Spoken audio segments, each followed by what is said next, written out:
attributed, and which, quote, appear to have demonstrated unusual flight characteristics or performance capabilities and require further analysis. This is our own Aero office. Now, we shouldn't prejudge what they might be.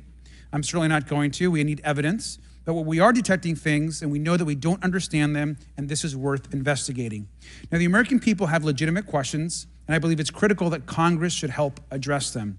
This is about the truth and science and facts. Now, transparency and faith in our institutions is vital in a good democracy. Now, I'm proud to say that this hearing will build on that important bipartisan work, and I want to thank everyone for being involved, including members of our committee. Now, in our last hearing in July, we heard testimony that a significant number of pilots of major airlines have witnessed UAPs as well, but have no real confidential way of reporting them to the government. We heard that commercial pilots who encounter UAPs may be hesitant to speak openly due to stigma or fear of retaliation. We also know that Aero has reported that, and I want to quote, that most reports still reflect a bias towards restricted military airspace, a result of reporting from military personnel and sensors present in such areas. And so the lack of ability for civilian pilots raises real safety concerns and limits our ability to understand UAPs. This is a particular piece of this conversation that I am very interested in.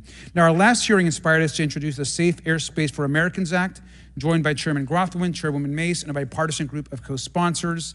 I see some of our leaders from Safe Airspace for Americans Act here, and that would create a safe reporting for UAP process, which we want to continue to do. Now, members of both parties and senior officials in multiple administrations have now taken an interest in this issue. Mainstream media, in many cases, are beginning to take more of an interest in this issue, and we should all be proud to carry that work and build confidence for the American people. I believe we can always be more transparent.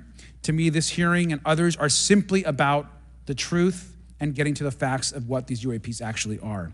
It's very important that we show that Democrats and Republicans in Congress can work together to cut through misinformation and look for a serious and thoughtful way to have the discussion in public.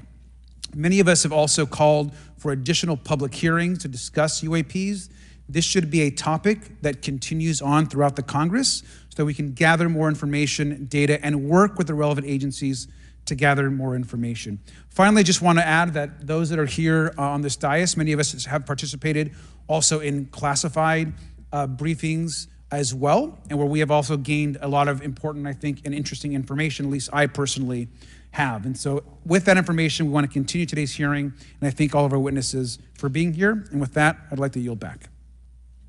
Thank you, Mr. Garcia, and I'd now like to recognize Mr. Grothman for a 5-minute introduction. Thank you. Good morning. I'd like to thank our witnesses for being here one more time. This is a topic I've been interested in since 8th grade. I'd like to thank Ms. Mace for working with me on this topic and for making this a joint subcommittee hearing. Last year, the Subcommittee on National Security, the Border and Foreign Affairs held an historic hearing to understand the potential national security risk of unidentified anomalous phenomena, or UAPs.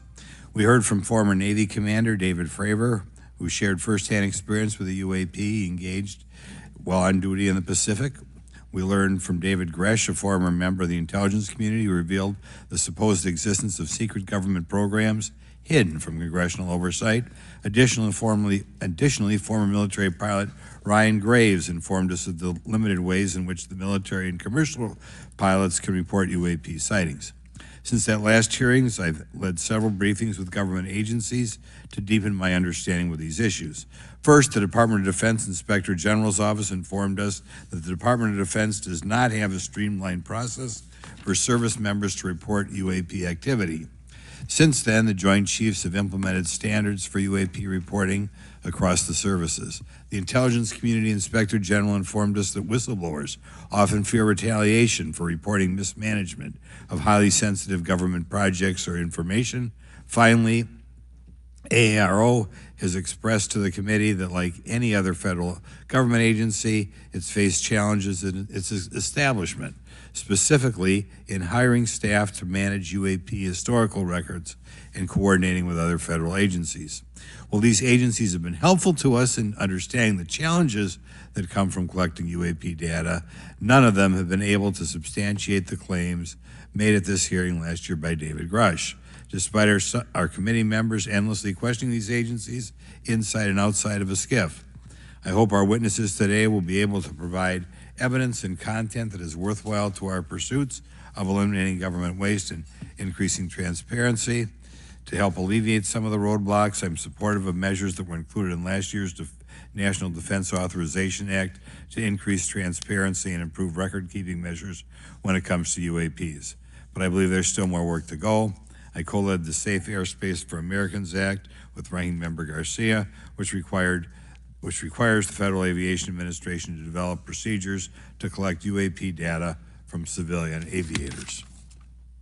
I look forward to working with members of Congress to see that this legislation and other UAP legislation crosses the finish line. I'm deeply alarmed by the reporting of the massive drone swarm that flew over Langley Air Force Base in Virginia last December. Langley is the home of the 1st Fighter Wing, which maintains half of the F-22s in the U.S. Air Force inventory. Reports of this incident indicate these drones were roughly 20 feet long, flying more than 100 miles an hour at an altitude of over 3,000 feet. Yet the origin of these drones and their operators remains a mystery. This incident and other sightings near sensitive military installations highlights the complexity of the UAP challenge facing our intelligence, defense, and homeland security committees. Whether these phenomena are the result of foreign adversaries developing advanced technologies or something else entirely, we must take them seriously, investigate them thoroughly, and assess their implications on national defense. The repeated UAP sightings around sensitive military sites underscores the need for innovative defensive strategies beyond traditional measures. They also highlight the urgent need for updated policies to address emerging threats as well as more effective interagency cooperation and intelligence sharing. However, none of this is going to be possible without transparency. For far too long, critical information about UAPs has been either classified or ignored, leaving the American public and key congressmen without clarity needed to make informed decisions. Declassifying reports and fostering a more open dialogue about UAPs will not only increase the public trust, but also encourage collaboration between government, the scientific community, and our allies. Quite frankly, there's been things that have been kept secret that is, I think, old enough that there is no reason it shouldn't be released, regardless of any so-called, private information. A transparent approach will allow us to share insights, identify patterns, and develop new strategic defenses. As we continue to investigate these phenomena, we must do so with a mindset of protecting our country, advancing scientific discovery, and upholding the trust of the American people, who right now I don't think have trust, and it's just obvious I don't have trust. We cannot shy away from the unknown, especially when the stakes are so high. I look forward to discussing these matters with the witnesses today. I'm hopeful we can learn from the testimony and come out of this hearing with actionable ideas to advance UAP transparency. Actually, the idea is just to say, in my mind, go back 15 years and everything has to be released. I'm hopeful that we can learn from their testimony and come out of this hearing. And with that, I yield back. Thank you. I'll now recognize Mr. Moskowitz for a 5-minute introduction. Thank you, Chairwoman. Good morning, everyone. I first want to thank the chairs and ranking members for holding the hearing today on this topic and, again, having a second hearing. I want to thank the witnesses for coming forward today to share your expertise on UAPs and the need to build trust through transparency. But first, I want to mention, you might be wondering why Chairman Comer has allowed me to be a ranking member today, but it's really only because our dear friend, Jerry Connolly, is not here. As Chairwoman Mace mentioned, he was diagnosed with esophageal cancer, and all of us on this committee know Jerry, and he's a fighter, and we're praying for him and hoping for his speedy recovery. So today's hearing marks this committee's second meeting dedicated to UAP transparency. I was pleased, as I know all of us are, on the bipartisanship that existed in last year's hearing, and even though we can't talk about what happens in the classified settings, the bipartisanship that has existed in those settings with the questions members have asked. Last year's hearing was a great example of open dialogue about UAPs, and we must remain committed to sharing information with the American people And I think you see that commitment based on the people here and the commitment across the political spectrum. I personally have worked with multiple members of this committee, but I want to particularly thank Congressman Burchett, Mace, Luna, and Garcia for working on bipartisan pieces of legislation. In recent years, Congress has taken numerous bipartisan steps towards greater transparency. In 2022, in the NDAA, we created the All-Domain Anomaly Resolution Office to investigate unidentified flying objects. Following AARO, along with ODNI, released an unclassified report on UAP sightings. Of the 366 sightings included in the report, 171 remain uncharacterized, with some of these appearing to have demonstrated unusual flight characteristics or performance capabilities. That's a nice way of saying we don't want to tell you what they are. In March, AARO revealed a report on the historical record of U.S. government involvement with UAPs, which covered investigatory efforts going back from 1945 to the present day. Earlier this year, I joined Congressman Burchett to introduce the UAP Transparency Act, which would require the declassification of all documents related to UAPs with many other members of this committee. In fiscal year 2024, the NDAA required the National Archives and Records Administration to establish the Unidentified Anomalous Phenomena Records Collection. This collection will include digital copies of all unidentified UAP records that can be publicly disclosed. This commitment in transparency is vitally important, and unnecessary overclassification has led to a void of information, which has allowed theories over the decades to foster. When the American people and members of Congress ask, are reports of UAPs credible, we're met with stonewalling. We're met with responses of, I can't tell you. And in fact, we're met with people not wanting us to have hearings. We're met with people not wanting us to ask you questions. In fact, many of us were told not to ask some of you certain questions on certain topics. In a time of heightened distrust of our government institutions, I believe more transparency is not only needed, but is possible. And obviously we can respect national security limits, but we also have to provide our constituents with the information and oversight that they have tasked us for. As part of this, government agencies must maintain open lines of communication with members of Congress. And there are regular questions that Americans have. What are UAPs? Are they real? Are they ours? How has this technology been developed? How do they get funded, right? And now we've seen, this has gone from a long time ago where you could discredit people because it's some guy living in a Winnebago. You're able to see people now, these are pilots, these are military, these are folks with serious backgrounds. This has changed the face of this because now we have video. People will have questions. We know there are advanced technology programs. Almost 15 years ago, one of those came out of Area 51 to go after Osama bin Laden. And the only reason we know about that is because one of those helicopters was downed. Americans have questions about whistleblowers who have come forward to talk about retribution.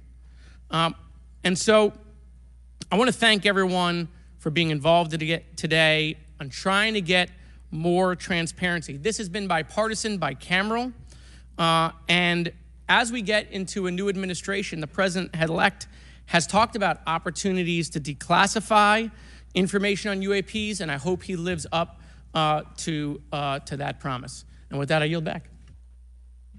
Okay, thank you, Mr. Moskowitz. And I would now, committee staff asked me to go ahead and I will do it, to enter into the congressional record this 12-page document that Michael Schellenberger brought today that describes the Immaculate Constellation government program. So we will do that now. Every member up here has a copy of it.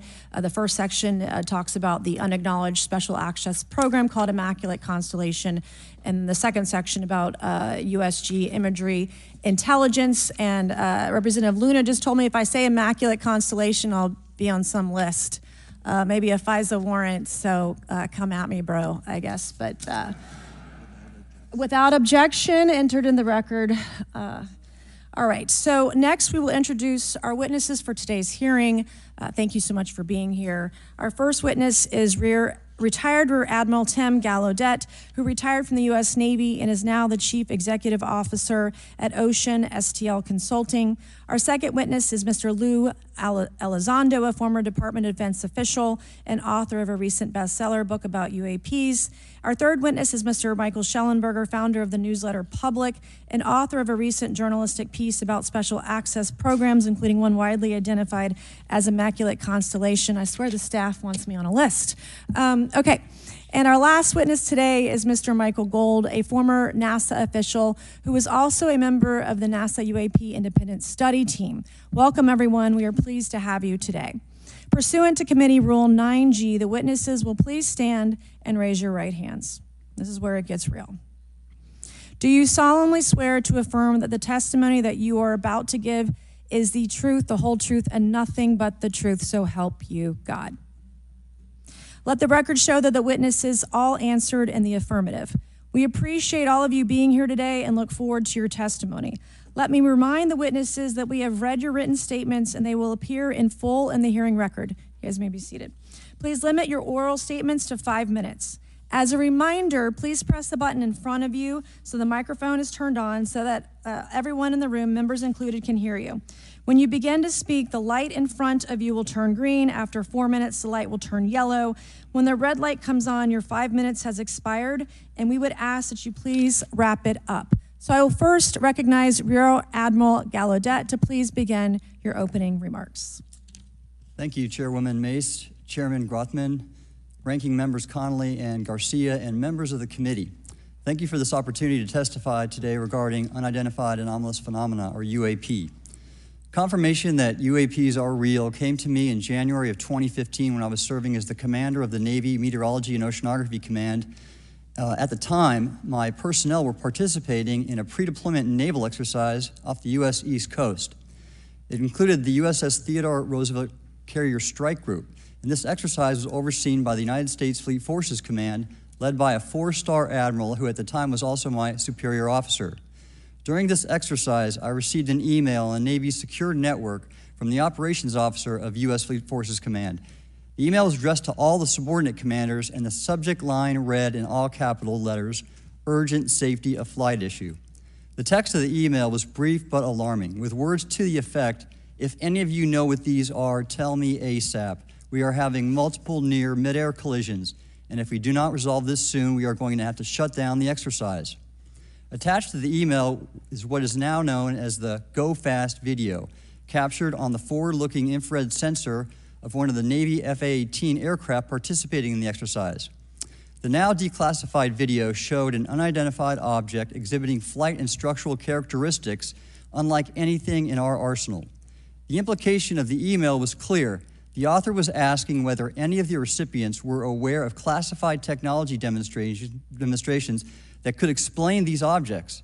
Because the DoD policy is to rigorously deconflict such demonstrations with live exercises, I was confident this was not the case. The very next day, that email disappeared from my account and those of the other recipients without explanation.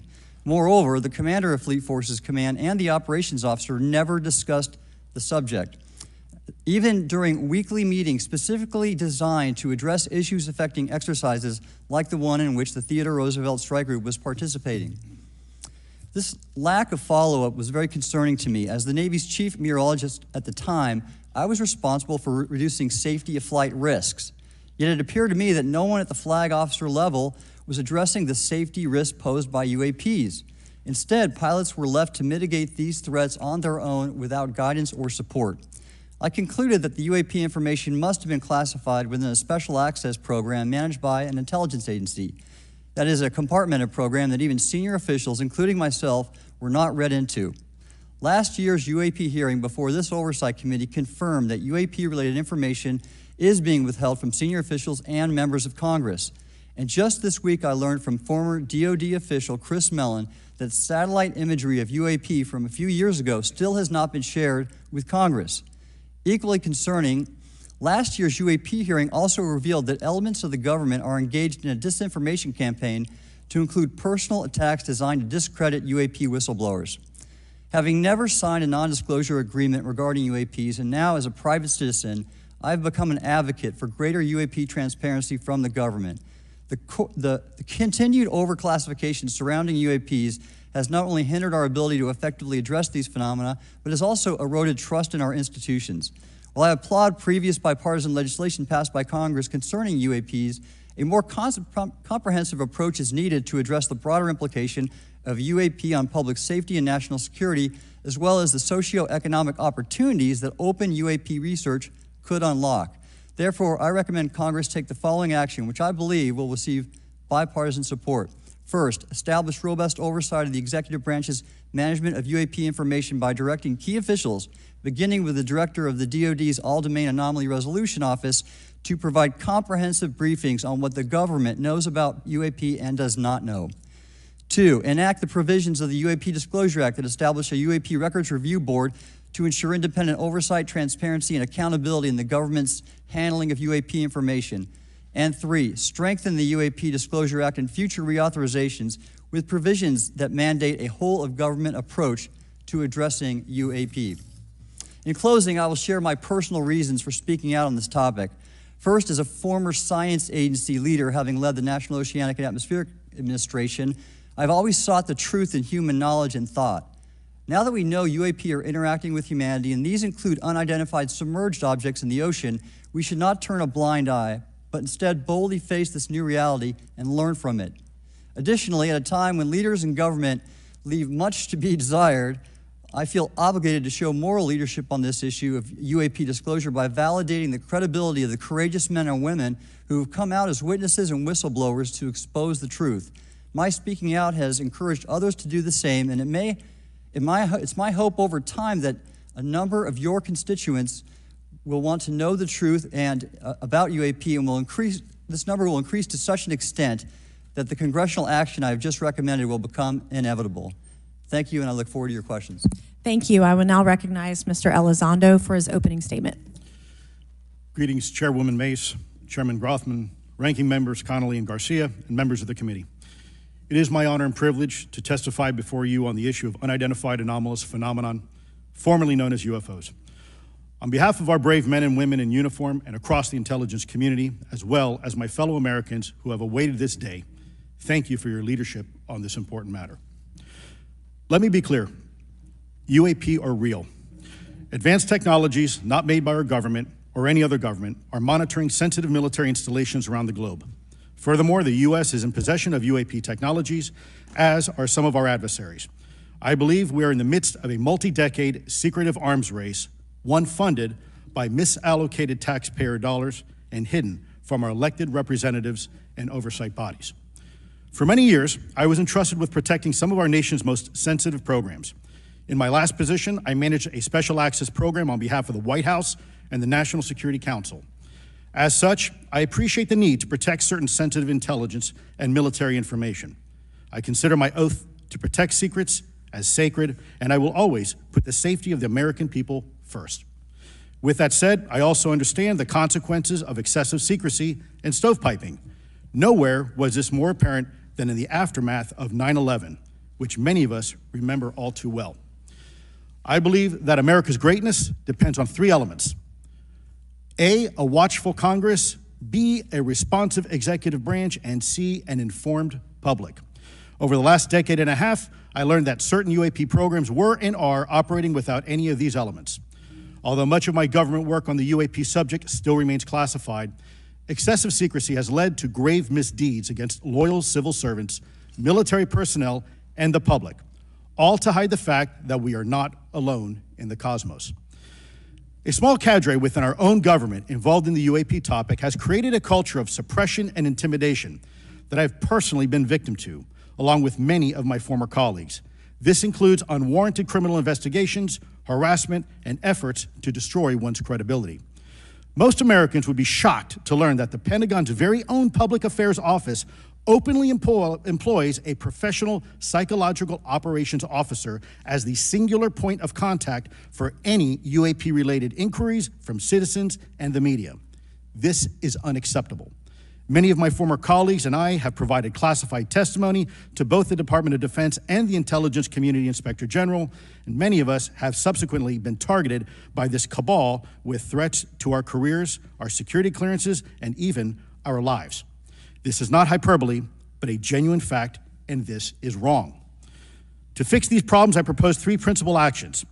First, Congress and the President should create a single point of contact responsible for a whole-of-government approach to the UAP issue.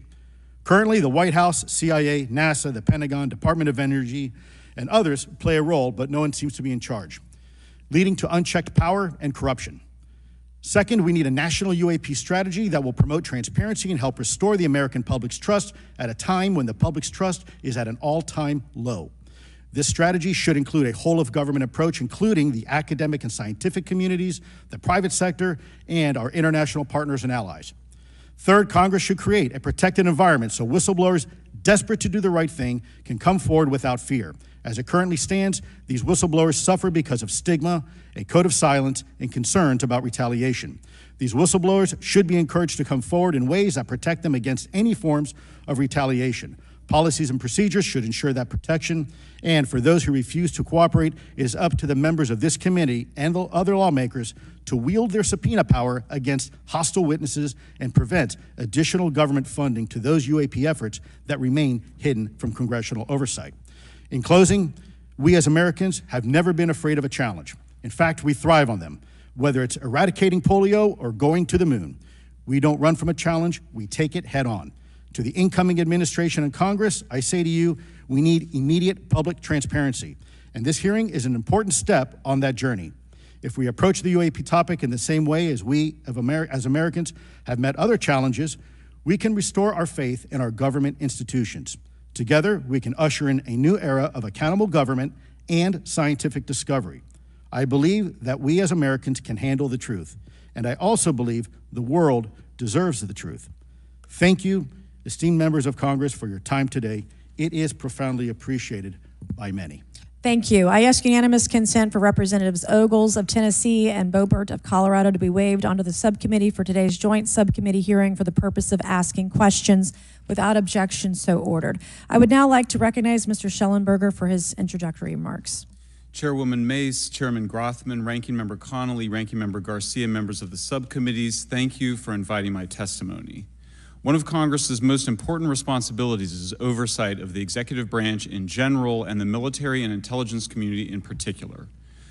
Unfortunately, there is a growing body of evidence that the U.S. government is not being transparent about what it knows about unidentified anomalous phenomena, and that elements within the military and the IC are in violation of their constitutional duty to notify Congress of their operations. President-elect Donald Trump and former President Barack Obama have both said that the government has information about UAPs that it has not released. There are other explanations for UAPs than that they represent a new form of life or non-human life. Current dominant alternative theories, including those put forward by AARO, are that UAPs are some kind of natural phenomena we don't yet understand, like ball lightning or plasma. They could also be part of some new U.S. or foreign government weapons programs, such as drones, aircraft, balloons, CGI, hoaxes, or birds.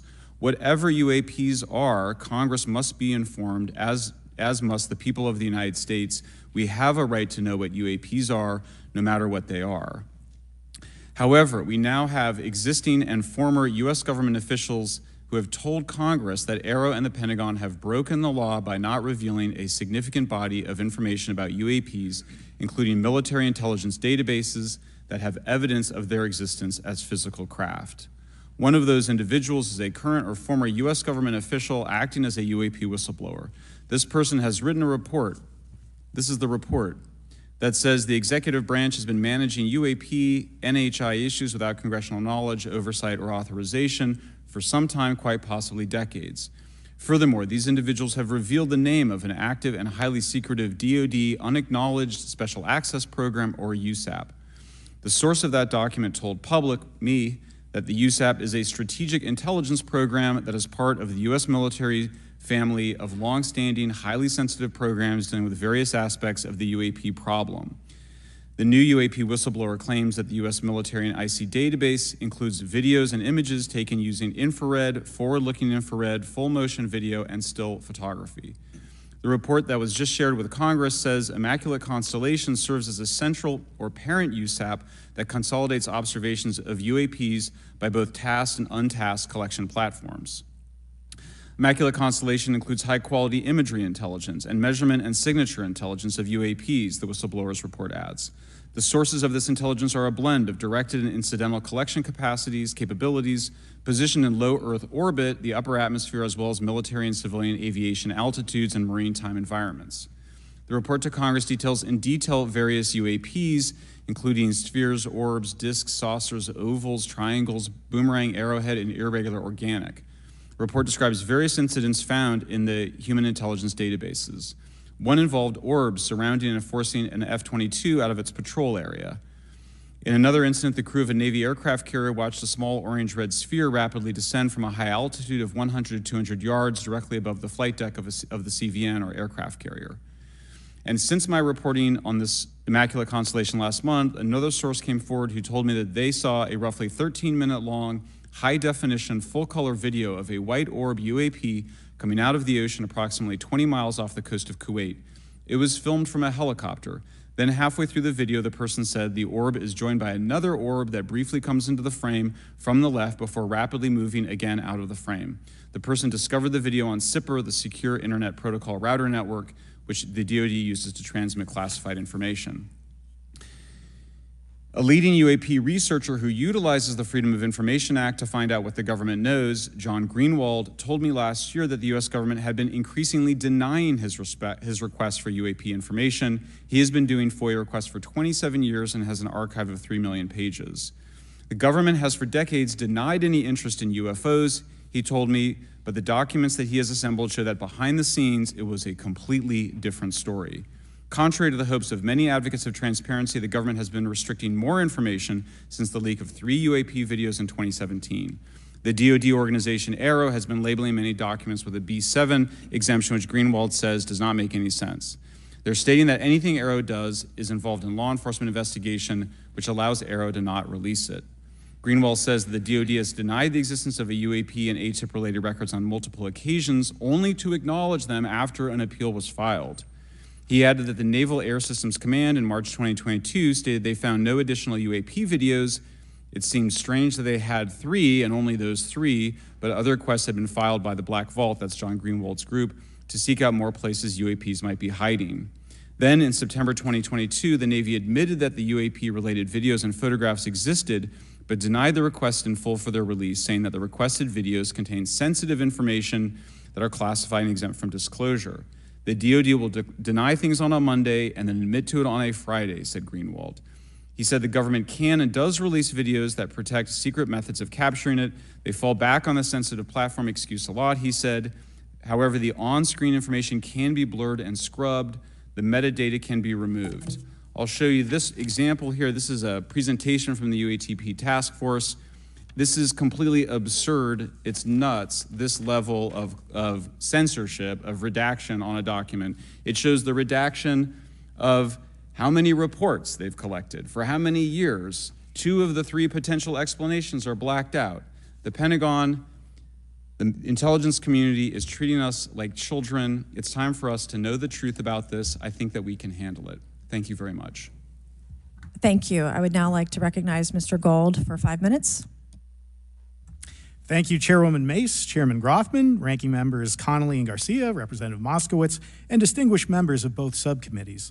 I'm grateful to all of you, as well as your intrepid staff, for the opportunity to testify, and would like to begin by discussing courage.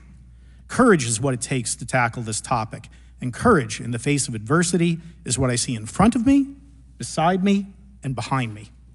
Per my introduction, I am currently the Chief Growth Officer at Redwire Space and have had several leadership positions at NASA.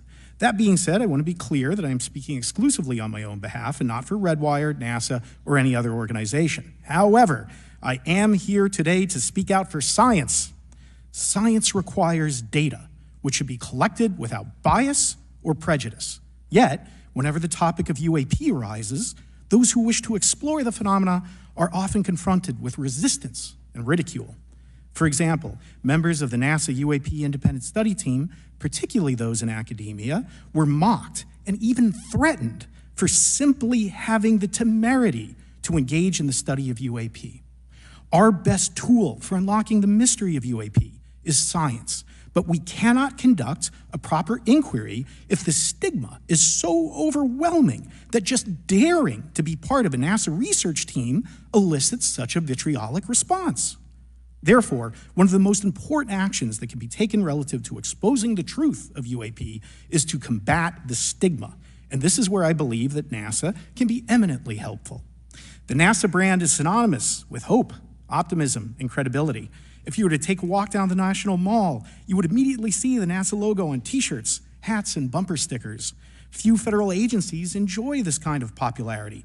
I've never seen anyone wearing an Office of Personnel Management t-shirt, which is why NASA could play such an influential role. Specifically, NASA could, with relatively little cost and effort, host symposia on UAP, or even just participate in existing panels examining the topic. NASA personnel stepping forward and participating in such discussions would make a powerful statement to the scientific community that UAP should be taken seriously and researched accordingly. In regard to research, NASA has vast archives, much of which may contain important UAP data. Again, for relatively little cost and effort, NASA could create an AI or ML algorithm that could search the agency's archives for anomalous phenomena. I suspect that such an effort would not only result in information that will help us to understand UAP, but could result in data that will assist in other areas of scientific inquiry, such as anomalous weather or meteorite activity. Beyond its existing archives, NASA could act as a clearinghouse for civilian and commercial UAP data. During my work on the UAP Independent Study Team, it quickly became evident that there is no clear or well-publicized process for civilian pilots to report UAP sightings. The stigma associated with UAP hampers the number of pilots that would report such phenomena, but even for those who overcome the stigma, I believe the current FAA guidance is largely unknown and poorly understood. In order to effectively collect UAP data, the independent study team recommended the use of NASA's Aviation Safety Reporting System, or ASRS. This system, which is administered by NASA and funded by the FAA, provides a confidential means for the reporting of safety violations in a voluntary and non-punitive manner. Over 47 years, the ASRS has collected nearly 2 million reports. ASRS is the perfect tool to collect UAP data, which could then be collated by NASA and shared with the public at large. Leveraging ASRS could create a treasure trove of UAP data, potentially hundreds of thousands of reports, supporting this hearing's goal of exposing the truth. And I'm grateful to our two co-chairs and other members who have already incorporated this idea into proposed legislation.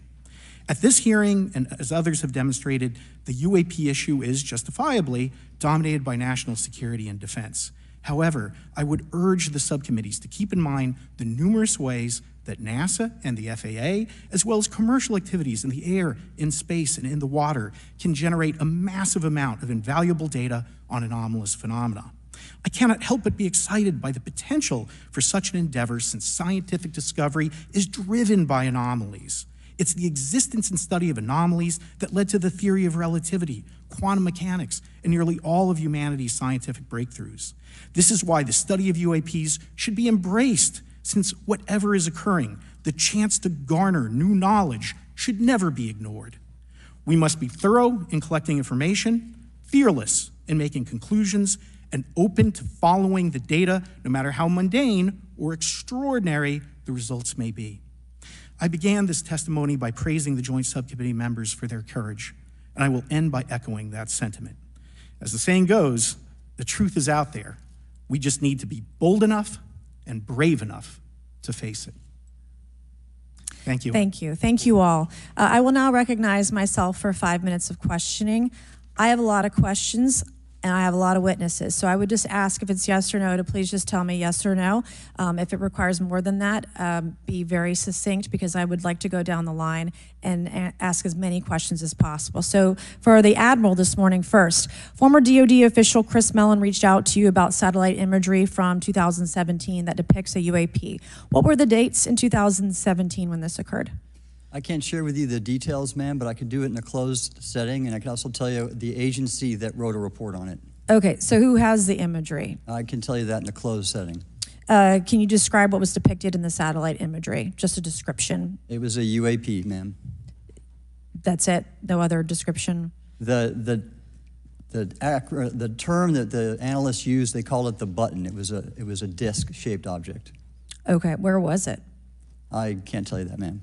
Okay. All right. Okay, Mr. Elizondo, you state in your testimony that, quote, advanced technologies not by our government or any other government are monitoring sensitive military installations around the globe, end quote. If these technologies are not made by any government, who's making them? Private companies, or are you implying they are crafted by a non-human intelligence? Well, ma'am, that's precisely why we're here. The problem is that, temporally speaking, over decades, not just the last 10 years, to put this in perspective, are these private companies you're implying, or is this non-human intelligence? It may be both. Okay. When it comes to Blue Force Technologies, I would not be able to discuss Okay. that. Are you read into secret UAP crash retrieval programs?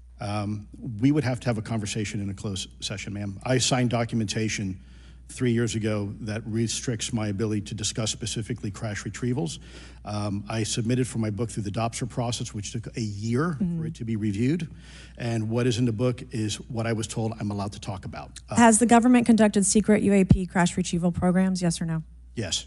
Okay, were they designed to identify and reverse engineer alien craft, yes or no? Yes. Does the U.S. government have any reverse, okay, we already answered that question about retrieval programs. Do any U.S. contractors have the same? I would prefer to address that in a closed session, ma'am. Okay. In your book, you mentioned government employees who've been injured by UAPs, placed on leave, and receiving government compensation for their injuries. Is that correct? That is correct. How can the government deny we have recovered craft if they're paying people because they've been injured by recovered craft? Ma'am, that's a great question. That's why I think we're here again, because I've seen the documentation by the U.S. government for several of these individuals who have sustained injuries as a result of a UAP incident. It's a crazy idea, right? The hypocrisy and the logic. Okay, Mr. Schellenberger, I'm going to say it again to be very clear. Immaculate Constellation. What's its mission and how are they funded? Its mission is to, as I stated, its mission is to, it's an unacknowledged special access program. Its mission is to document UAPs. Okay, and do you, for your story and your report, do you have more than one credible source? I do. Sourcing, okay. I do. And then why do you believe your sources to be credible? How do you judge the veracity of the documentation you've been provided about this program? I checked the sources, and they are who they say they are. They are current or former government officials. Mm-hmm. I wanted to also add that I did not specify that they were Defense Department employees. I didn't specify the agency nor the gender. Would they have included non-government employees, people that aren't employed by the government? These are, I'm comfortable saying that these are government or previously government employees. Any of them currently employed by a private contractor or private contractors? I'd rather not say. Okay. What's the key takeaway, just a few seconds, about the Immaculate Constellation document you provided us today? I think that what the American people need to know is that the U.S. military and intelligence community are sitting on a huge amount of visual and other information, still photos, video photos, other sensor information, and they have for a very long time. And it's not those fuzzy photos and videos that we've been given. There's very clear high images, res, high resolution. How many visuals, graphics, videos, photos? I mean, I've been told hundreds, maybe thousands. I mean, I also wanted to say, because there was some conversation around concern around the revealing of these materials, revealing the source collections, but some of these are shot from helicopters using normal videos of oceans. I just think that's absurd that somehow you're going to be revealing some secret U.S. technology by revealing that you've photographed orbs off the coast of Kuwait. Okay, thank you. I have 8 seconds. Mr. Gold, did the NASA Independent Study Team get briefed on what you call OSAP? Very quickly. I flagged the Advanced Aerospace Weapons System Classification Program to our chair and our DFO. We did not get briefed, but I believe it is definitely worth looking into. That was probably the largest UAP review effort ever, and I think produced a lot of interest data, including revealing Nimitz. I don't know if my fellow witness, Lou, he did yeoman's work on it, might want to comment. Okay. All right, I'm going to turn to Mr. Moskowitz, who will be recognized for 5 minutes of questioning. Thank you, Madam Chairwoman. So, Mr. Gold, you gave a whole diatribe for a couple of minutes about UAPs, science, data collection, stigma. A lot of non-believers in all of this would just ask a very simple question. Why? Why is it so hard, right? Like, why are people, anytime they ask, why are they always thwarted? Why are they always judged? Why is they always have misinformation spread? Why is there always retribution? Why is it always met with an ear? What's the why? If it doesn't exist, why is it such a problem? I think if you go through the history of science, Representative, it is always difficult for breakthroughs and new information, regardless of whether it's UAP or any other kind of discovery. And in science, we're supposed to be open, but when you break with the orthodoxy of what's believed, whether it's Galileo saying that the Earth doesn't rotate, or the Earth rotates around the sun, or the sun doesn't rotate around the Earth, it's always challenging for new beliefs. And the more extraordinary those discoveries, the more extraordinary those new beliefs, it's very difficult. So I think this is natural. There's natural conservatism that when it comes to science, but this issue in particular has been very difficult where, again, even to attempt to study it becomes problematic. But every hearing like this, every news report, every video, documentaries. I was privileged to be a part of something Dan Fair is putting together. I think many of us have interviewed for it, documentary over 30 different government officials. Every brick in the wall will help get us closer to getting to the truth. I appreciate that. Mr. Elizondo, did I have that correct? Sir. I'm a recovering lawyer, so I'm gonna put my hat on for a second. You said you signed a document. Love that. Who gave that to you? The U.S. government, sir. Okay, you have a copy of it? It is stored in a SCIF right now. I do not have possession of it. The U.S. government does. What department of the U.S. government gave you this document? I will say the Department of Defense. Unfortunately, I can't say in this forum much more than that. You specifically said the document said you can't talk about crash retrieval. Well, you know, you can't talk about Fight Club if there's no Fight Club. Correct. Okay, I'm just making an observation. Yes, sir. So that document that you signed, that you said exists, specifically said you can't talk about crash retrieval. Correct, sir. It was a limitation on what because already I'd been speaking publicly about the topic, and so the document said you can continue saying X, Y, Z, but you cannot discuss the topic. When you of crash give retrievals. me the atmosphere of signing this document. You're in a room by yourself? I'm in a SCIF with a security officer, sir. Just one-on-one? Anybody else? There may have been an assistant as well. It was in a SCIF within a Department of Defense facility. Give me your background real quick. My background is I went to school to study microbiology and immunology, entered into the U.S. Army, and after a very short stint in military intelligence, I became a counterintelligence special agent. As a civilian, later on I became a special agent in charge, running investigations in counterterrorism and counterespionage primarily, with some experience in counterinsurgency and counternarcotics. And then in 2009 timeframe, when I came back to the Pentagon after a tour with the Director of National Intelligence, I quickly became part of a program that was originally called OSAP that evolved into the program now called ATIP, which is where those videos that we now see, the Go Fast, the Gimbal, the FLIR, that was part of our effort, sir. Right, so you're not some conspiracy theorist. You actually have a legitimate background.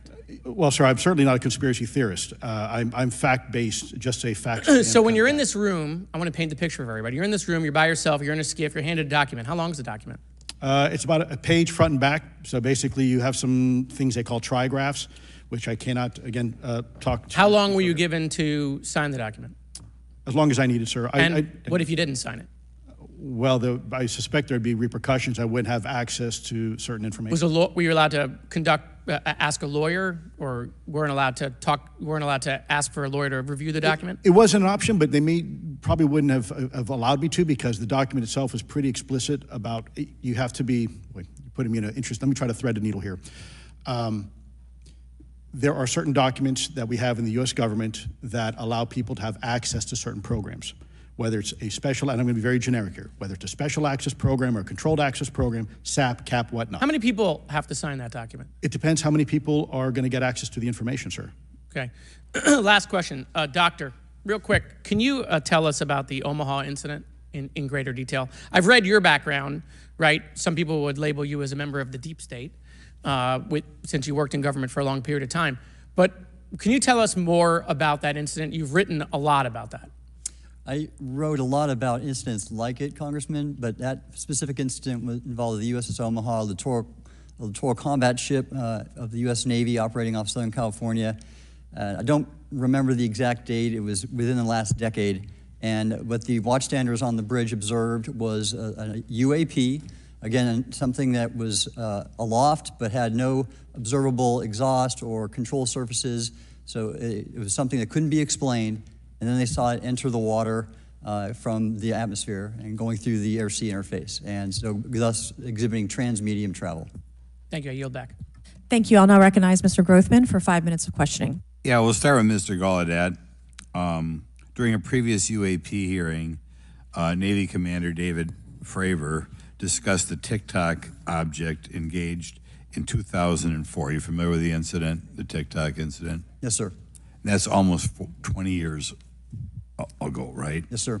It's been said there are more videos, documents, and reports related to this incident.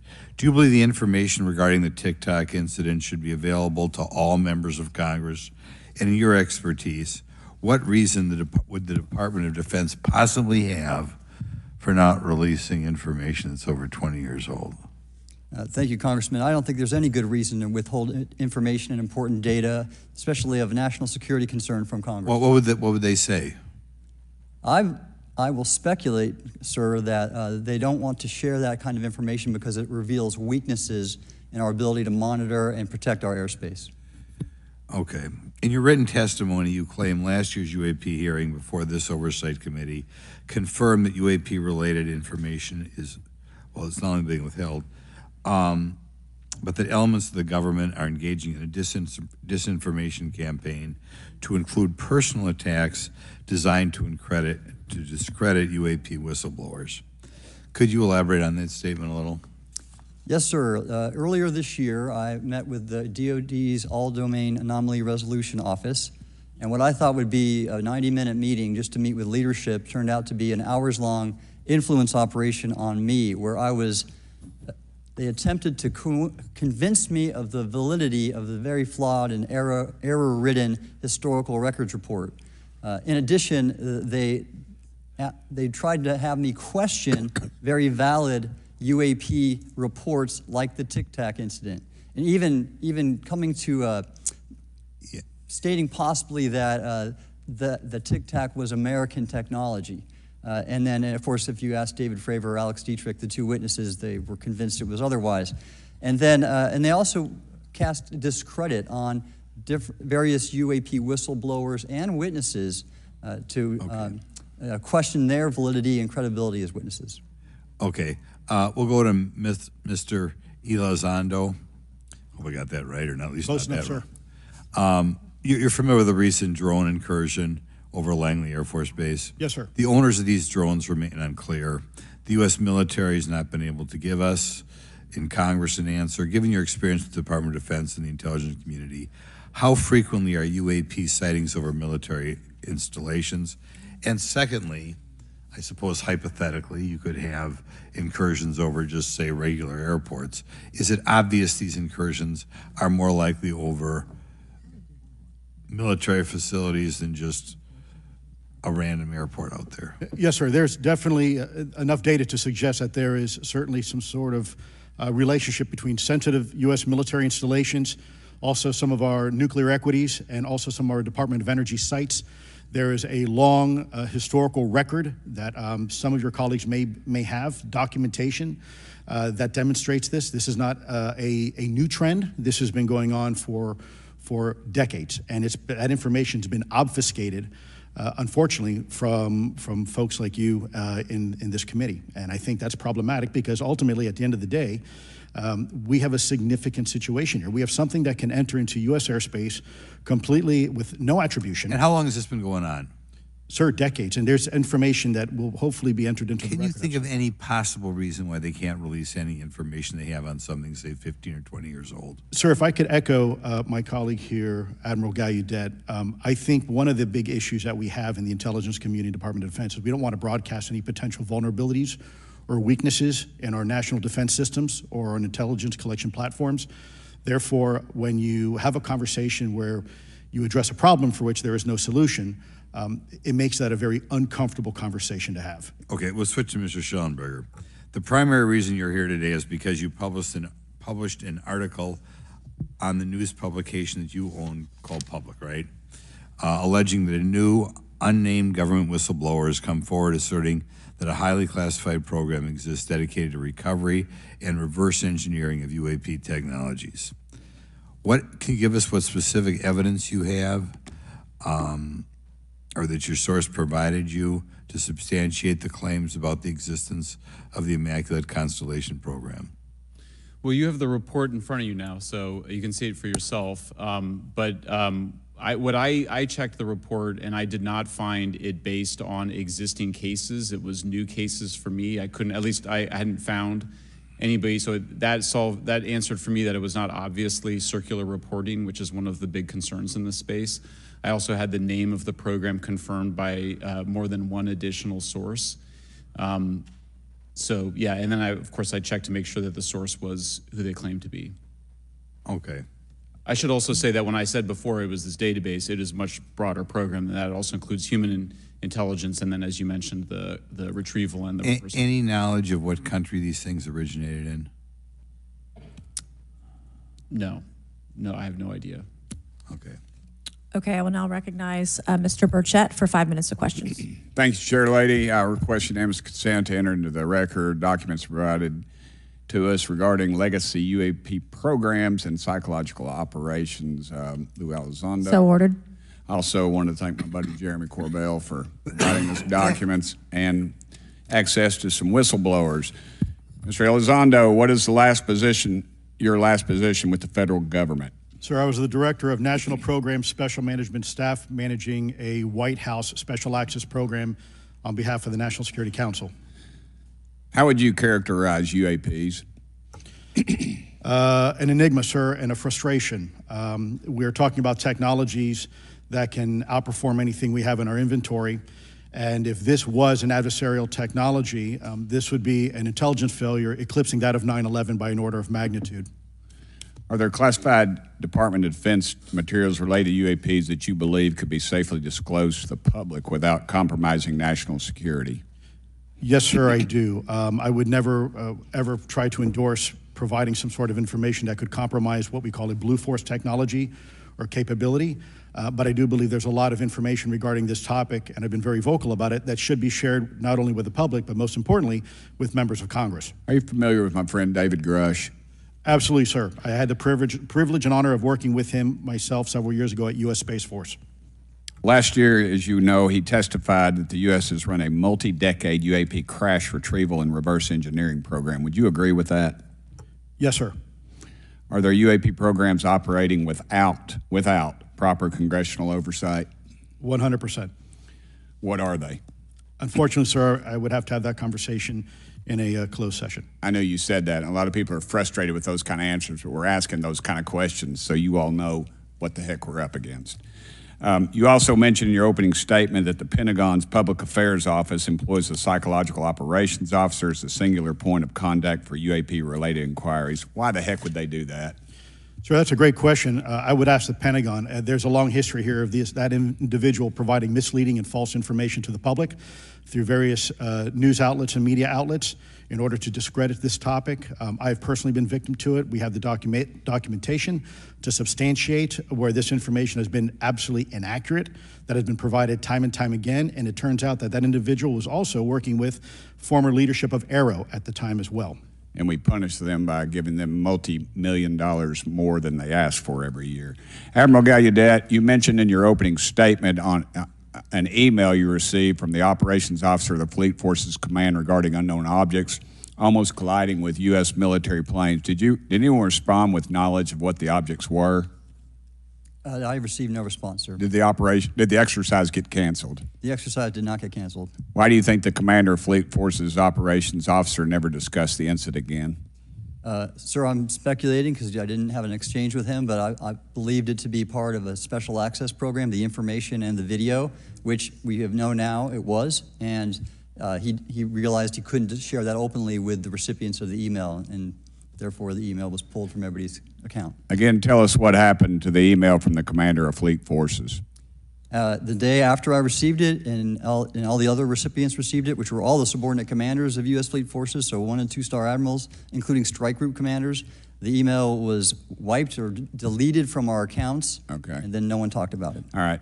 Have you specifically had any experience with submersible objects? Sir, I've no personal experience, but I've had witnesses on submarines come to me and say they've seen on sonar data. Correct. Okay. Yeah, how would you USOs. Characterize those, and how do they move?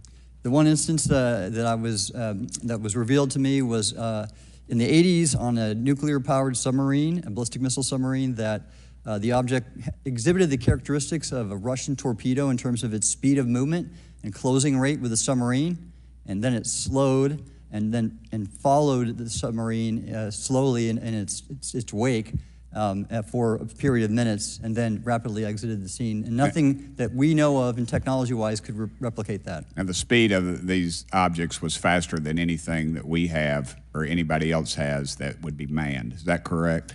It was on the order Underwater. of a torpedo. So Yes, sir. Yes, sir. But as it exited, Well, I don't exactly know how fast a torpedo is, but I expect it does better than my old outboard Scott Atwater, so I'll take that as a yes. Yes, okay. sir. Have you experienced any experience with the All-Domain Anomaly Resolution Office, ARROW? Yes, Congressman, as I mentioned previously, and I have met with them. Okay. You heard Mr. Elizondo describe psychological operations for those contacting the Department of Defense about UAPs. You mentioned a similar influence operation by ARROW. Why are federal agencies invested in running information operations about UAPs if they do not exist? Yes, sir. But I'll make a statement on ARROW's behalf. They have new leadership. The office has reached out to me to meet again, and I take that as a good faith effort, and we'll see where that goes. Thank you. Chair Lady, I've run over. Thank you. Thank you, Mr. Tennessee. I would now like to recognize Mr. Higgins. You're the king of Tennessee. Mr. Higgins, you're recognized for 5 minutes of questions. Thank you, Madam Chair. Mr. Elizondo, Mr. Schellenberger notes in the report that we've been given for this hearing. I believe, Mr. Schellenberger, let me shift you, the author of this report. I'm sorry, sir, I'm not the author Mr. of... Schellenberger, were you the author of this report? No, I was no not. name on it. No. Do you know the author? I do. You do. And how would you estimate that madam or gentleman, the author? The person is a current or former U.S. government employee. And it states here that this is the public version of the author's report. Yes. So where might one find the non-public version of the author's report? I don't know the answer to that. Would that be with the Department of Defense? I don't know. But you do know the author. I do. You know what the author's sources were? The author's sources are described in the report. These databases, the Immaculate Constellation. Right, but you expressed some confidence in the sources. I would. Earlier in I do. testimony, you expressed confidence. So do you know those sources? I do. Are they within the Department of Defense? I can't say. You can't say or you won't say? I won't say. Okay, why not? Because I protect my sources, and I think the reason. But you're not naming them. It's a big department. But many of us on my side of the aisle would say it's far too big. So you're talking about the Department of Defense, sources from within the Department of Defense? I'm not willing to reduce the Okay. potential universe of where my sources might be. Okay, moving on. In this report, Mr. Elizondo, for reference, several types of allegedly alien craft or possibly alien craft or unknown aerial phenomena, what we used to call UFOs, are described. Spheres and orbs,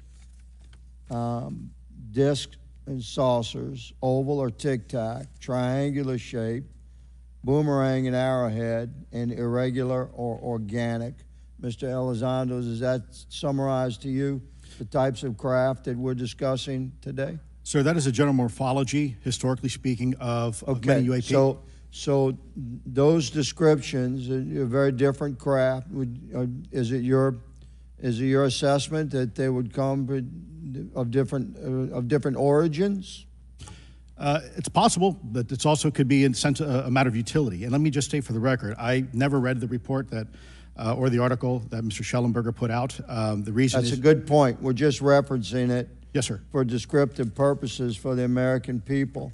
Mr. Schellenberger, in this report, it's striking to me that regarding the descriptions of experiences with these various craft, several of them include biological effects and several do not. Are you familiar with what I'm talking about? Yes. Okay, so spheres and orbs, triangular craft, and irregular or organic craft include some descriptions of biological effects, including feelings of unease, electronic device malfunctions, long-term psychological effects such as anxiety or insomnia have been noted, feeling of being watched, a shared awareness with the triangle craft, and under the irregular and organic craft, biological effects include physical sensations of warmth or cold and unexplained smells and psychological distress. So these are very specific descriptions of the reactions of human beings, which allegedly have been noted from a study here, a report. All of those experiences would have been described by the sources that the author used. I'm not sure I understand. This is a very broad description of biological effects, and it's striking to me that they are present with relation to some types of craft, but absent in others. This would require a great deal of research and study. Can you explain that? My understanding is that this is the database is very large. It includes both the images, the videos, the still images, as well as the human intelligence, the reports, the raw data from individuals having these experiences. So in answer to your question, yeah, I mean, I think we're looking at a very large amount of data collected over many decades. And that data is held by the Department of Defense? Well, I will say that after I published, I was told that this program, that the USAP was actually managed by the Department of Defense, but held at the White House. Roger but that. That's a single source, and I don't have multiple sources to verify that. Thank you, sir. I did my best to trick an answer out of you, but I was partially successful. Madam Chair, I yield. Thank you. I now recognize Mr. Frost for 5 minutes of questions. Thank you, Madam Chair. In addition to serving on this committee, the Oversight Committee, I also serve on the Science, Space, and Technology Committee, where we often discuss how essential data and evidence are used in science and used at departments such as NASA. During a hearing, NASA Administrator Nelson affirmed the importance of NASA in helping us to understand UAP. Mr. Gold, if the government doesn't have the data it needs on UAP because, say, someone who saw something is concerned about stigma, public backlash, et cetera, or maybe there's just not good systems in place, how are we supposed to ultimately figure out what's going on? Yeah, thank you for the question. And let me compliment Administrator Nelson that there wouldn't have been a UAP independent study team if it wasn't for his leadership and courage. We're talking about data and where we can get data from. As I described, NASA has whole archives of data, much of which I believe will likely have information that will help inform UAP. We need only look. And again, in an era with AI and ML, we can relatively quickly and easily go through it. So I think it's something that we should encourage NASA to do. However, per Chairman Grothman's comment about UAP focusing on national security sites, I believe there's something, sir, that you may have heard of called sensor bias that because we've got more cameras, more monitoring of national security, we don't know how extensive UAP activity may be over civilian areas. And this is to the second part of your question, where we're not collecting the data. We're not collecting sufficient data from pilots. We're not collecting sufficient data from civilian and commercial activities. And this is, again, where ASRS, I think, could substantially change that, get the data out there, and allow us to do good science. Thank you. I mean, on the data, you know, I'm a really big proponent of transparency. But obviously, there's always a little bit of balance that we have to have in government on transparency as well. I mean, last year, NASA appointed a director of UAP research in response to the recommendation by the independent study team. In the final report, there's a quote, "Despite numerous accounts and visuals, the absence of consistent, detailed, and curated observations means we do not presently have the body of data needed to make definite and scientific conclusions about UAP." Can you just talk really quickly about that balance of security and transparency? So I can say, having served at NASA, it is the most transparent organization I've ever been in. When we would have conversations of executive leadership, things would leak out almost instantly. So I can assure you, intentionally or not, NASA's very transparent. I don't know if many of you have worked with engineers or scientists. They love to talk. So I believe that NASA is a paradigm of transparency, but we must have the ability and the data to be able to be transparent with. And if we're not gathering that, if we're not looking at it, then we can't bring NASA into the game and get to that good science that you need. You know, it was about a year ago, I was touring a facility with a pretty senior government official. We went by a certain hangar and they said, yeah, that's, you know, a company leases that out. We don't really know what's going on in there. We have no way of knowing what's going on in there. And there was a few of those, in fact, while we were driving around this facility. To what extent do you think that some of the UAP out there comes from off the books or unauthorized experimental aircraft? I mean, I think probably the vast majority of UAP are drones, experimental aircraft, weather conditions, which is, again, why I say if we review the data, I think we're going to discover a lot about things we weren't even thinking about. But there is a percentage that isn't.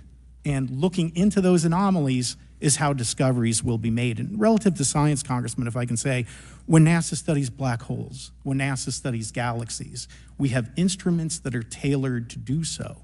With UAP, we're using cockpit gun cameras or cell phones. We could never do good science with that. And let me tell you, the NASA budget is under pressure. We need to make sure that the Artemis program is funded fully. We need to beat China to the moon and maintain our presence in low Earth orbit. So NASA would need more money to do this, but I think tailored instruments that would look at UAP in the same way that we have tailored instruments to look at astronomical data is important to gathering valuable and uniform information. If we were studying black holes by using fighter cockpit cameras, we probably wouldn't know that much about black holes. 100%. Well, I think it's important that federal leaders take the necessary steps to ensure that UAP does not pose threats to the American public as well, and that we have the necessary budgets to collect this data so we can actually see what's going on. And I'm fully supportive of funding the Artemis mission. I think it's very important. Also, a personal note, the pilot is a frat brother of mine. He is a member of the Phi Beta Sigma Fraternity Incorporated, and so I would love to see my fraternity make it to the moon. But Redwire is building the cameras for Artemis, so we will take some pictures of your frat brother and get them. There we go. Thank you so much. I yield back. Thank you. I will now recognize Ms. Luna for 5 minutes of questioning. Mr. Elizondo, to your knowledge, can you name the country and around time frame that the first back-engineered UAP program started? Ma'am, unfortunately, I would not be able to have that conversation in public. Can anyone on the panel name that? I cannot. None of you? Okay. This next question is for Mr. Gallaudet. To your knowledge, have any USOs ever outpaced our submarines? Yes, ma'am. At what magnitude? I don't have the exact speed, but again, a witness came to me, a credible former submarine officer who observed it on sonar data. And this was in the 80s in the North Atlantic during a storm, and it outpaced his submarine by orders of magnitude. Are you aware of any hotspots that currently exist off our shores in North America? Not with sufficiently credible data, ma'am. Okay, we've heard reports of there potentially being hotspots, maybe entry and exit points. Have you heard of any of that? I have not, ma'am, but my colleague here, Mr. Elizondo, does discuss some USO activity that he's observed in certain DoD databases. Mr. Elizondo, in regards to these aircraft being piloted by whatever they might be, non-human biologics, would you agree that it's likely that they are being piloted by some mind-body connection?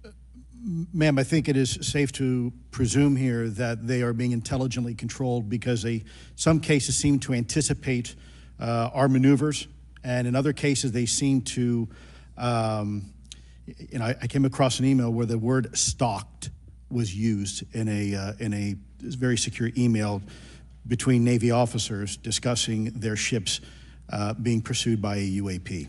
In our previous panel, we had Grush, and he had testified to say that some of these were interdimensional beings. Can you speak on that at all? Ma'am, I'm not qualified, certainly as a scientist or otherwise, to speculate points of origin. I looked at everything from a scientific perspective. So if you look at, for example, instantaneous acceleration, which was one of the observables of the program that I belong to, ATIP, the human body can withstand about 9 G-forces for a short period of time before you suffer negative biological consequences, blackouts and ultimately redouts and even death. Comparison, our best technology, the F-16, which is this older platform, but one of our most highly maneuverable aircraft, manned aircraft, made by General Dynamics, can perform about 17 or 18 G-forces before you start having structural failure, meaning that the airframe begins to disintegrate while you're flying. The vehicles we're talking about are performing in excess of 1,000, 2,000, 3,000 Gs. So are you, I guess, would it be safe to infer that they're living craft? I'm not prepared at this point to state for the record is something alive or not, because even that definition is hard. There was a time in science we thought that life required oxygen, and we now know that's not true. There are anaerobic bacteria that thrive in oxygen environments that lack oxygen. And so also same with photosynthesis. When I was in college, I was told everything is derived from photosynthesis as a form of energy. In reality, that's not true. There are things that live off of chemosynthesis. So we're constantly having to reevaluate our understanding of what the definition of life is. Mm-hmm. Do any of you ever come across reports from people that claim to have firsthand experiences with these entities, whatever they might be, or these aircraft, and then as a result, whether or not they're religious, find that these things will automatically disappear? Anyone, and this is open to any of you on the panel. So just real quick, because I'm running out of time. Lou? Ma'am, I've always been a nuts and bolts kind of guy. When I was at ATIP, I was focusing more on the performance characteristics and less on the potential occupants. Okay, the reason I ask is because it seems like, just based on our conversations, that we've had people that say that there are good and bad of whatever these things are. And so my concern from a national security perspective is A, that true? B, are you guys hearing the reports of that? And C, I think moving forward in regards to technology, Mr. Gold, if you can answer this real quickly, some of these aircraft, it seems that they are operating off of energy that we don't currently have. But just yes or no, in your opinion, if we were able to obtain that, would that impact humanity for the better or negative? Would certainly save us some money on funding on Artemis. Definitely. And this is a national security issue, that if there is such technology out there, we're not the only country that might have access to it. We don't want to be on the wrong end of technological surprise. Okay. Thank you guys for your time. All right, thank you. I will now recognize Mr. Garcia for 5 minutes. Thank you, and I apologize for stepping out. My governor is here upstairs, so I'm trying to get in between meetings, so apologize for that. I want to just start by just asking everyone on the panel or witnesses, and I had a chance to read all the testimony before, but just to set the agenda, just if we can go down real briefly, do you believe, just for the record, that the federal government, any part of the federal government, is knowingly concealing evidence about UAPs from the public? Yes, sir. 100%. Yes. Yes. Thank you. I also want to just go down the line. I know many of you have already said this, but I just, for the record again, just briefly, what do you believe UAPs could be or are? Strong evidence that they are non-human, higher intelligence. I echo my colleague's comment, sir. Genuinely do not know. Don't know, but we must find out. Okay, thank you. I appreciate those answers, gentlemen. I think this is obviously another remarkable hearing with just really important information, so I thank all of you for answering the questions. Admiral, I just want to go back to one thing. Now, last year, our subcommittee heard from 2 retired Navy pilots, Lieutenant Ryan Graves and Commander David Fravor, regarding UAPs. Actually, I think Ryan is here in the audience and been a great person to get to know and to have conversations with. He, of course, has been involved in the Safe Airspace for Americans Act, with Chairman Graves, with Chairwoman Mace for UAP reporting by civilian aviation personnel. Can you discuss briefly why it's important for civilian pilots to be able to report UAPs and why these legal protections are critical for our national security? Yes, Congressman, thank you. And I did invite Ryan Graves as my guest, as I'm on his advisory board for the Americans for Safe Aerospace, and the legislation that you supported and introduced, I fully support as well. And I think it's important that more civilian pilots, commercial pilots, report so we can better understand and learn and do research on UAP, as well as remove the stigma so more citizens report on what they observe. And also, it'll only contribute to aviation safety when we have a better understanding of where these UAP are, how they operate, and at what frequency and what capability level. So it's important for aviation safety, and it'll be important for moving science and research forward. Thank you, sir. And I just want to reiterate to my colleagues, I mean, this is a very bipartisan piece of legislation, and we just got to continue to get this through the Congress, and it's incredibly important that civilian pilots have the opportunity to safely report the UAPs that they are seeing or encountering in the air. And I can't express how critical this piece of what I believe is a larger collection of evidence and facts actually happen. We've been approached by pilots. I've talked to folks that have been engaged with our office and others, and there is still enormous stigma. And essentially, we don't have a system where folks are feeling free to be able to report what they're seeing. And so I just want to reiterate that advocacy. Mr. Gold, in your testimony, you discuss NASA's Aviation Safety Reporting System, a confidential, non-punitive reporting mechanism. In the Safe Airspace for Americans Act, we explicitly allow for civilian reporting, of course, of UAPs. Can you explain why the NASA task force recommended the use of the Aviation Safety Reporting System? The Aviation Safety Reporting System is an existing system that is trusted, that has taken hundreds of thousands, now millions of cases. And again, recognizing budgetary constraints, this seemed like the perfect way to be able to gain more data.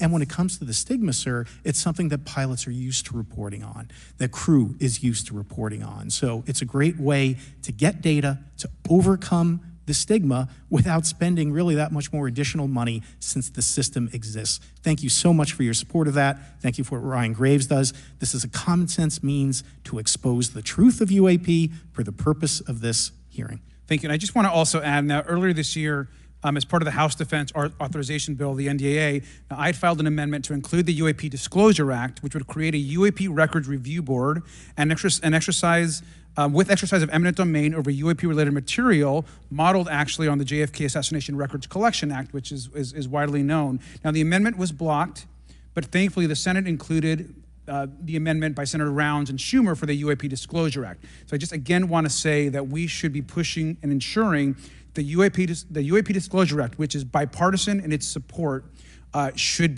move forward. And if I can just briefly, particularly Admiral, can you just briefly, as I close my time, explain why the UAP Disclosure Act would be critical for us and our national security? Thank you, Congressman. Yes, I believe the UAP Disclosure Act is important for national security, as well as advancing potential socioeconomic benefits resulting from UAP research, as well as public safety, as we referred to previously regarding aviation. And this act will allow for greater transparency and open research, and that's why I'm also a member of the UAP Disclosure Fund as an advisor, as in the Soul Foundation as an advisor, senior strategic advisor, which is advocating for the same. Thank you very much. I yield back. All right, thank you. I'd like to recognize Mr. Biggs for 5 minutes of questioning. Thank you, Madam Chair. Thank you for holding this committee. Thank you to the witnesses.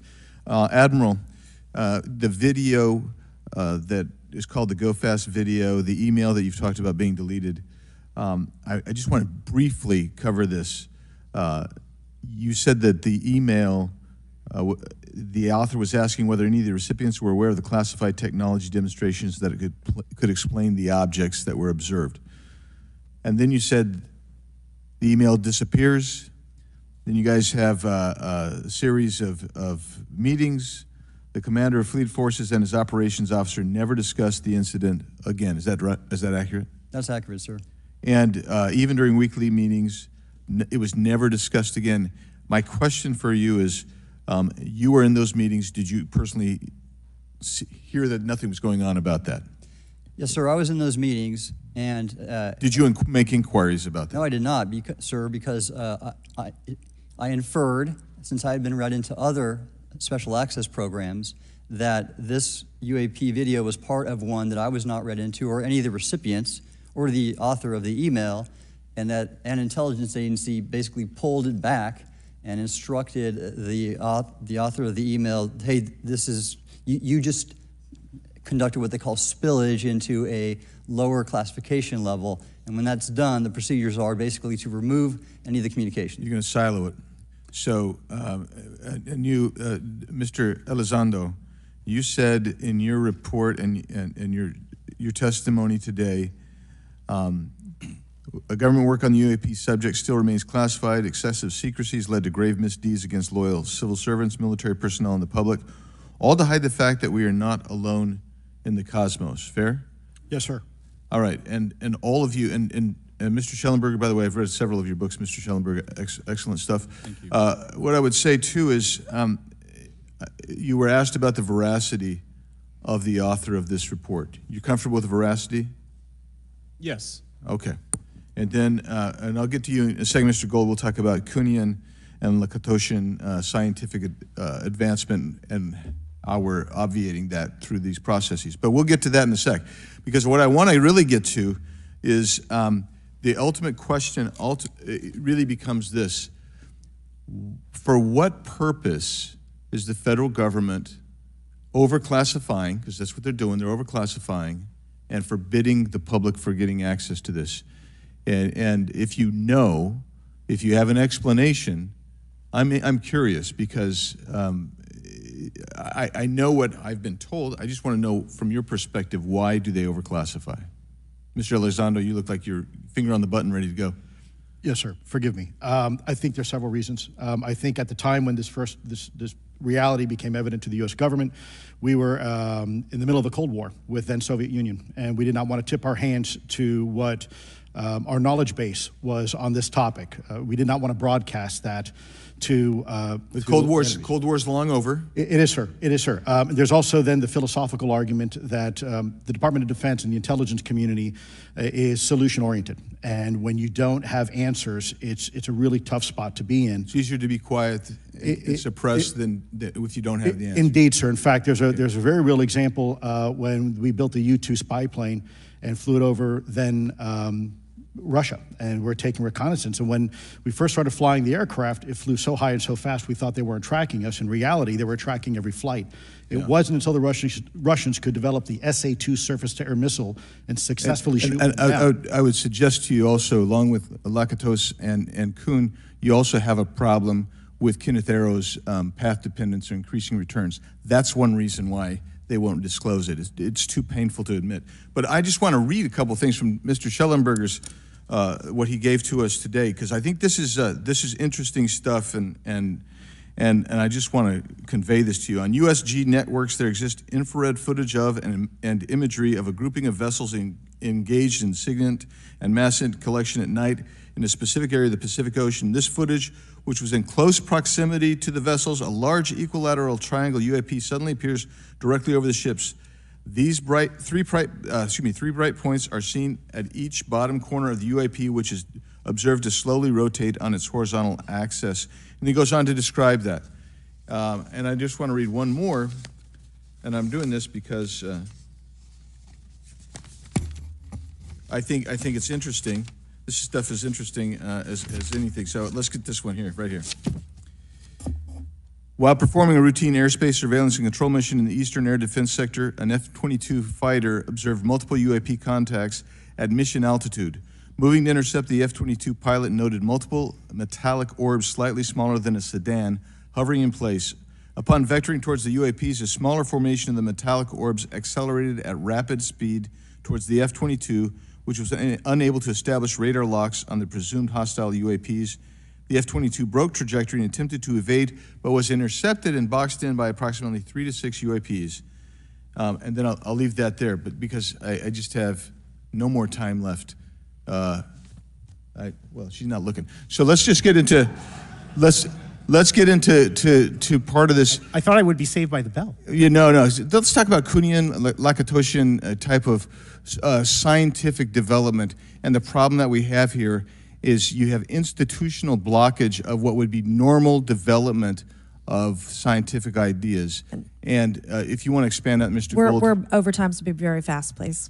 I'll just say I'm a recovering attorney, so please take it easy on the science. But all breakthroughs have been heretical at first, and that's the challenge that we face, particularly with something as extraordinary as this, which is why gathering the data is so important. And I'll just end by saying, by the way, the overclassification of material is in no way limited to UAP. That is occurring throughout the government, as well as the inability to get people classifications in a timely and efficient manner, and then to have those classifications be broad enough to be useful. So this is a larger issue that I hope that Congress will look at. Thank you. Thank you, Mr. Biggs. I've been generous. All right, Mr. Burleson, I'll recognize you for 5 minutes of questions, please. Thank you, Madam Chair. Mr. Elizondo, does any branch of the United States government or defense contractors possess technology? Sir, there's documentation that I believe was submitted for the record that was approved for release by the U.S. Pentagon, by the Department of Defense Office of Pre-Publication Security Review, and it states one of the reasons why my predecessor program, OSAP, was trying to collect material of unknown origin.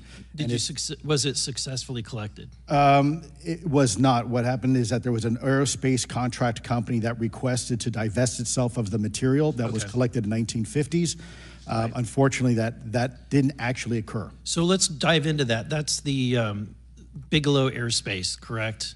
So yes, sir. There was a journalist, Christopher Sharp, who said that there was a transfer between Lockheed Martin, Bigelow Aerospace, and the CIA allegedly blocked this. Can you describe that? What I can say is that it was blocked. Why it was blocked, I can only surmise. I was part of some conversations later on with some of those contract personnel where they had told all of us that is accurate.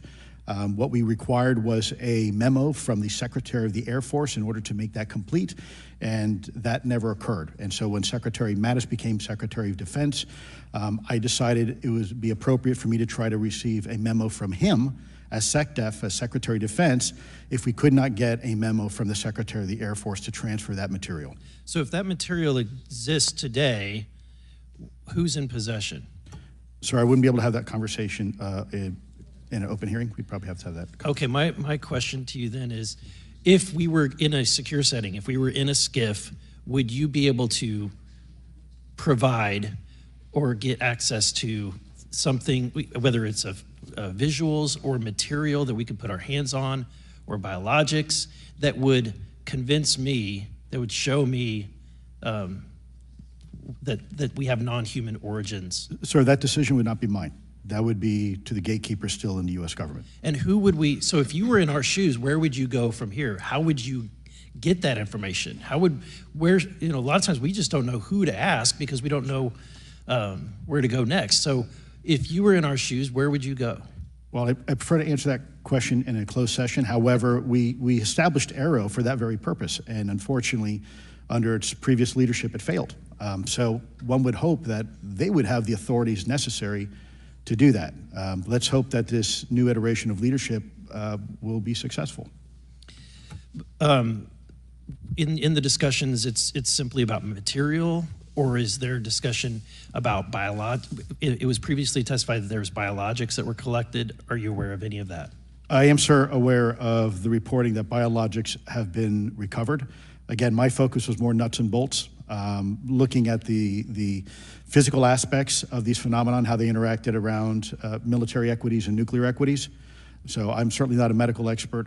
I would not be able to probably provide you a whole lot of value in that simply because I don't have the expertise. But was anything described as that we have possession of bodies? Yes, yes. Is it multiple types of creatures or? Sir, I couldn't answer that. I can tell you anecdotally that it was discussed quite a bit when I was at the Pentagon. The problem is the supposed collection of these biological samples occurred before my time, in fact, before I was even born. And was this part of the Lockheed Martin discussion, or was this the biologics is a completely separate? Separate yet related. Okay. Has anyone made contact? Sir, I'm sorry, could you specify? Has there been any, to your knowledge, any communication with a non-human life form? So the term communication is a bit of a trick word because there's verbal communication like we're having now. The problem is you also have nonverbal communication. And so I would say definitively yes, but from a nonverbal meaning, when a Russian reconnaissance aircraft comes into U.S. airspace, we scramble 2 F-22s, and we are certainly communicating intent and capability. I think the same goes with this. We have these things that are being observed over controlled U.S. airspace, and they're not really doing a good job hiding themselves. They're making it pretty obvious they have the ability to even interfere with our nuclear equities and our nuclear readiness.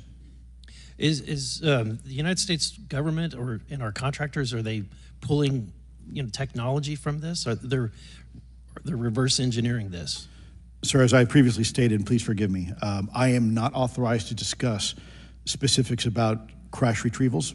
I signed documentation with the U.S. government.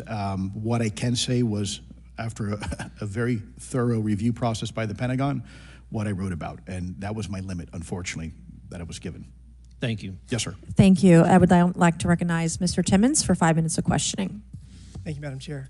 Mr. Elizondo, you just said something interesting. You said they don't seem to be hiding. They don't seem to be hiding. The UAP sightings are becoming increasingly brash, if you will. And, we've been hearing about these for years, but they've generally been isolated and not as consistent and over critical military installations. Would you say that's fair? Is this becoming increasingly often? Is it happening more and more? Great question, sir. Let me see if I can answer this for you. Certainly there seems to be some indication that they're being provocative, meaning that they're, in some cases, literally splitting aircraft formations right down the middle. So that's an air safety issue. The question is it the frequency increasing? And really the response is, it depends.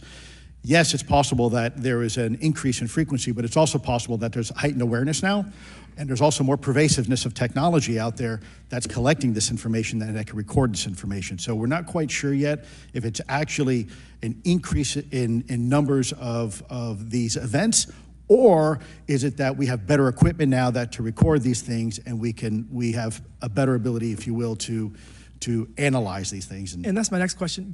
It seems that a lot of these sightings occur near military installations. Do you think that these UAPs are intentionally targeting military installations, or do you think that we have increased abilities to monitor surrounding the military installations? Sir, maybe both. Part of my concern is we have something in the Department of Defense and the intelligence community called IPB, Initial Preparations of the Battle Space. And we use equities like ISR, intelligence, surveillance, and reconnaissance, or other type of equities and technologies to prep the battle space. And certainly, if I was wearing my national security hat, even if there was a 2% chance that there was some sort of hostile intent here, that's 2% higher than we really can accept. And so we must figure out, there's a calculus, capabilities versus intent, in order to identify if something is a national security threat. We've seen some of the capabilities, yet we have no idea in the intent. And so this is why this discussion is somewhat, I think, problematic from a governmental perspective, because we have no idea. Sure, thank you. Mr. Schellenberger, you're particularly familiar with the Langley Air Force Base incident a year ago? Are you familiar? Just from what I read in the Just news. from what you've read? Yeah. I would imagine a large percentage of the American population became aware of that with the Wall Street Journal article. Would you agree with that? Yes. And were you aware of that incident prior to the Wall Street Journal article? No.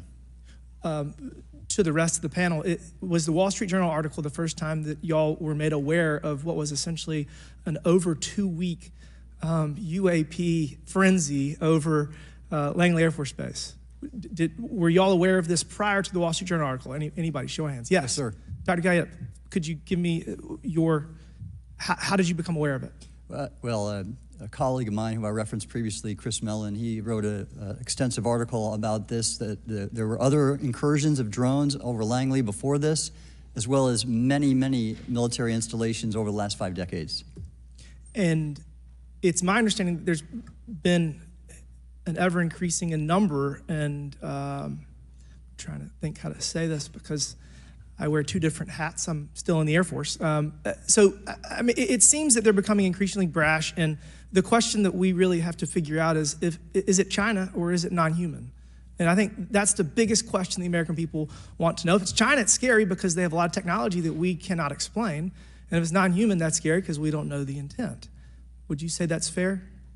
Yes, Congressman. And in fact, I really believe that we should use this hearing as a catalyst to improve and bolster our air defense capabilities and our maritime domain awareness capabilities, because obviously there are holes in it, whether it be UAP of non-HI direction or NHI direction, or, as you say, sir, China or any other adversary. Are you all aware of any task force at the Pentagon or in the national security apparatus that's trying to assess the answer to that question? At the current moment, sir, no, but this is a great point.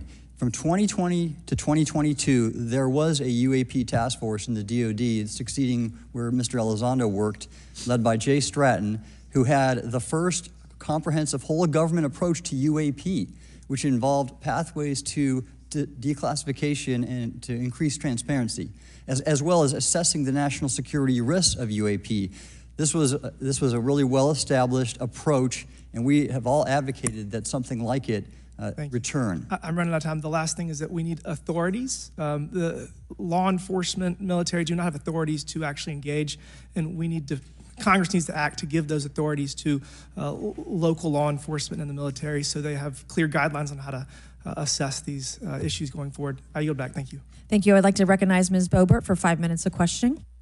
Thank you, Madam Chair. Now that we have all been cautioned in this committee hearing that the mention of Pentagon's Immaculate Constellation program could put us on a list, well, I already find myself on many lists, I'm sure. So I speak my mind often, so why not just keep going with it? May as well just go all out and say it. The earth is flat, birds are government drones, and we've never set foot on the moon, and Joe Biden received 81 million votes in the 2020 election. So let's just see how many lists we could get on here today. But Mr. Schellenberger, I wanted to ask you, I think I understand from this hearing that you would agree that classifying information like this is not in the best interest of the people. Is that correct? Yeah, I mean, with the caveat that, of course, I would support classification necessary to protect secrets essential to national security, but I think it's pretty obvious that there's overclassification. Overclassification, yes. And so in most instances, if they can't tell us what, do you think at some point they'll at least tell us why? President-elect Trump has repeatedly committed to greater transparency, both on the UAP issue, on JFK files, on COVID origins, and many other things. So I think that we need to make sure that the next administration is held accountable for that. Agreed. And this is for all 4 of you. Yes or no, please. I have many questions I want to get to. Are there any known instances of recovered materials or technologies that are not of human origin and maybe connected to any advanced bioscience defense programs within the USG? I don't know. I wouldn't be able to answer that, ma'am. I don't know. I don't know. Okay, so there are rumors that have come up to the Hill of a secretive project within the Department of Defense involving the manipulation of human genetics with what is described as non-human genetic material, potentially for the enhancement of human capabilities, hybrids. Are any of you familiar with that? Yes or no? No, ma'am. I am not, ma'am. I'm not. No, ma'am. Okay, I would like to know, with Immaculate Constellation, how does this relate to UAP activities, Mr. Schellenberg, in oceanic environments? Are there any instances where the Navy or other maritime forces have encountered UAPs that could not be explained by known technology or natural phenomena? Yeah, the Immaculate Constellation covers both terrestrial and oceanic, and there's actually a number of cases described in the report that occur in the ocean. And do you believe that there is a concerted effort by the Pentagon to keep Congress out of the loop regarding these UAP activities, specifically in our waters? Yes. I think it's about 5% of our ocean that's actually been studied in detail by man, and we've studied more of space than we had of our own oceans. And so are there any accounts of UAPs emerging from or submerging into our water which could indicate a base or presence beneath the ocean's surface? I don't know about a base, but as I mentioned, I had a different source entirely describe this pretty extraordinary footage that exists of orbs, of an orb coming out of the ocean and being met by another orb. Some would say that there's multiple hotspots where we see frequent activity. So in your investigations, have you come across any data or visual evidence like sonar readings or underwater footage of these UAPs? I have not beyond what's in the report. You've written about UAPs not only in the air but in underwater. Are there any specifics on what you've learned about the UAP activity in our oceans? Particularly, have you spoken with sources who have provided any evidence or eyewitness accounts of these UAPs interacting with our naval forces or being detected by our underwater surveillance systems? Nothing beyond what's in the report and then the specific case that I mentioned with the orbs.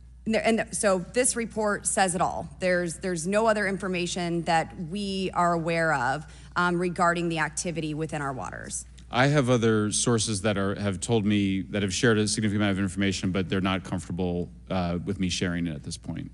Okay, are there any technological capabilities observed in these oceanic UAPs that seem to defy our current understanding of physics or our engineering capabilities?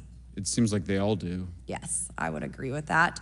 My time is up, but I do appreciate your bravery, your courage for coming here and speaking today. And it seems like there's still some questions that we need answers to, and we will not relent until we get those to the American people. Thank you all. Thank you. I move to allow myself and the ranking member 5 additional minutes for questions without objection, so ordered. Mr. Elizondo, were you read into the Immaculate Constellation program? I would not be authorized to confirm nor deny the existence of any ongoing or past program, especially as it relates to a special access program, either by name or trigraph. Okay, and then does the U.S. government or private contractors, do they work with other foreign countries, China, for example, to exchange data, quote from a source, that intelligence data about UAP? Let me see if I can answer that a little bit more generally, ma'am, if I may. We do have foreign material exploitation programs. That is something that is widely known, and that term itself is unclassified. How exactly that works becomes a bit sensitive. A discussion we could certainly have in a closed session if you like. We do work with international partners and allies quite often, not just in military exercises and workups, but in other intelligence efforts as well. In terms of material that's given to private contractors, is certain material given to certain contractors because of their experience? So for example, if it's related to submerged and undersea propulsion, would it go to a general contractor like General Dynamics? Yes, ma'am, absolutely correct. Different contractors have different levels of expertise. What's Lockheed's expertise? Aerospace, ma'am. In the UAP space, that's all that, they wouldn't do submerged? No, I didn't say that, ma'am. Okay. Lockheed Martin and others do quite a bit of work both in our atmosphere, in space, and even underwater. There are certain efforts to. It's a tough question you're asking. You put me on the spot here. I'm looking for the answer. Yes, ma'am. No, they are involved in a lot. I would rather let Lockheed Martin explain the different domains that they are involved with. Probably I'm not authorized to discuss that, but they are involved in a lot of different areas and domains. Admiral, flight safety risks for our pilots, based on what you've experienced and seen in your career. They're extensive, and the one exercise I referred to where I received the email that was then deleted was the pilots, and this is worth bringing out. There are debunkers out there who have said the Go Fast video was just a balloon. That was only one video that was released. There were dozens of these encounters, that pilots, friends of Ryan Graves, who's in this room right here, witnessed and caused significant safety concerns. And to almost call out and exercise it and shut it down, which is very compressed, and the carrier's getting ready for deployment, and the pilots have to get certified to land on a carrier, it's extreme, to say the least. All right, I have two last questions. Real quickly, Mr. Schellenberger, how do we get more whistleblowers to come forward? Well, this hearing is very important, and obviously, I can't encourage whistleblowers to obtain information, but I can guarantee that I will protect them and go to prison to protect their identities if they come to me. Yes, sir. Okay, my last question. The first hearing we had on this, I'd never been briefed on UAPs or what they were, biologics, non-human, et cetera. How would you define, each of you, my last question, how would you define non-human biologics, non-human intelligence? What are we actually talking about? Admiral, and we'll go down the line. I don't think it's a stretch when you look at the diversity of life on this planet and the size of this universe to think that there would be more diverse, higher order, non-human intelligences throughout the universe, and that's probably what's visiting us. I would take the scientific approach. The definition would be the ability to react to a stimulus in a manner that requires an intellectual thought process. I just don't know. I think we must be modest in our assumptions that we're looking for intelligence. That could be biological, it might not. Non-biological, but what non-biological intelligence, what does that mean though? Artificial intelligence, ML, machines. We assume that all intelligence would be like us, and every time we look out in the universe, we are humbled relative to what we don't know in terms of the forms of intelligence and what it may take. I can assure you I probably can't ask you your question, but I think the ultimate answer is going to surprise us all. And then Mr. Garcia, you had a few closing remarks. And I know we're about to hit votes here, so I'll be brief. Just, I want to thank you all for being here. I want to thank Chairwoman Mace especially for holding this important bipartisan hearing. And I want to thank all the committee members that are interested in this topic. I think our commitment to all of you and all the folks that have contacted us, and certainly to the advocates and the pilots, is that we need to continue investigating UAPs. I think the country the country is owed explanations and ensure that the safety or national security is always protected. This is a conversation and questioning that must continue, so I'm very grateful to all of you. And I also just want to add, just personally, I think it's really important for me, two things guide my questioning and my observations on UAPs. One is we should always be guided by facts, science, and data, and stay serious on those issues. And the second thing is I think that we should not limit our imagination and our thoughts and our curiosity on what UAPs could actually be. And I think those two things for me are really important, and I'm grateful for all of you to be here. So with that, I yield back.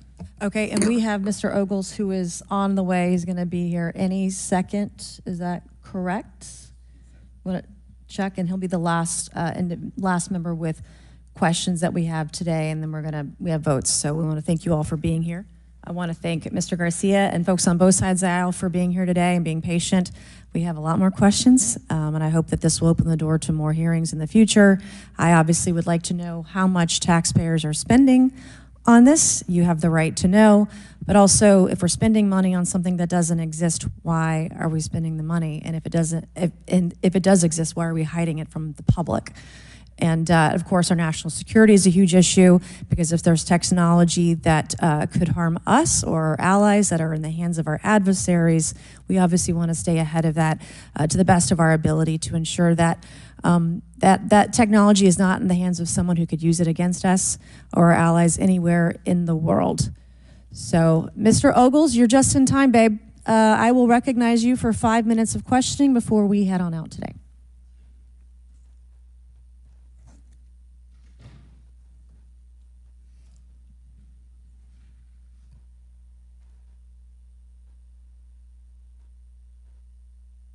Well, thank you all for being here, and Madam Chairwoman, I'm out of breath because I sprinted to get here, but this is an important hearing. I think we all know that there's something going on. Mr. Elizondo, based on your knowledge of UAP sightings, do you believe it's fair to say that they are especially common near nuclear sites? Yes, sir. Mr. Congressman, I absolutely am convinced of that, as are my colleagues inside the government. And the reason why I pose that question, and this has been one of my talking points from the beginning, is, Oak Ridge is in Tennessee. The so-called weather balloon that drifted, that we now know was controlled, it passed near Oak Ridge. It obviously is a sensitive site, both of interest to our adversaries and to whatever else this is. Because we know that at military installations, at sensitive locations, such as nuclear facilities, that we're seeing this take place. So the question is what is it? Do you believe they've caused an irregular activity, and why might they be interested in those sites? Sir, in some cases, it's actually regular activity. You'd be surprised. There's actually documentation right now that's been submitted. It's not just Oak Ridge. It's Savannah River site, SRS. It's also Los Alamos. A lot of our sensitive R&D locations appear to be under some sort of surveillance and monitoring. Why? Well, because a lot of innovation comes out of those areas, a lot of new technologies, a lot of, if you will, disruptive technologies that we use for our national defense originates out of those locations, and advanced concepts in physics as well. So if I was doing any type of reconnaissance, even on a foreign adversary, that's a great target to start with. Sure, and again, this has been one of my talking points. I do have questions. What role might the Department of Energy or its subsidiaries or affiliates have in this type of technology, or possessing this type of technology, whether it's ours or others? Mr. Gallaudet, I think your testimony has been pretty clear, but would you please reiterate that do you believe UAPs pose a threat to pilots? Excuse me. Yes, sir. Absolutely. They were threatening Navy pilots during the exercise that I was, my people were involved with in 2015, and it's my understanding they're risking pilot safety, commercial and military, today. Well, considering, and I understand that there's a need in some cases to keep certain technologies secret, but you believe that it is posing a threat to our personnel, correct? Yes, sir. So I think it's reasonable to conclude that if there's a threat to our personnel who are serving our country faithfully, that there be oversight. 100%, Congressman. And in fact, that's the one thing that we've not talked about enough during this hearing, is the fact that the government executive branch not sharing with Congress what it knows about UAP infringes on your legislative and oversight responsibilities to such an extent that's very concerning. I mean, what else are we, if you look at national security or intelligence or foreign affairs or appropriations, you all have oversight and legislative responsibility regarding those. This UAP issue may be the greatest issue of our time, and it's being hid from you. Well, I mean, and to your point, I think we've seen over the decades that we have certain adversaries like China, like Russia, that technologically speaking are not as advanced as us, that they lack some of the lethality that we have, and that we've seen that they've gone after our technologies and in some cases succeeded, in particular with missile technology. And so again, my concern, whether this technology emanates from us or otherworldly, that we know that we possess it. And where's the accountability? Where are the stopgaps? What are the guarantees that if this were to fall in enemy hands, that it isn't immediately weaponized against us?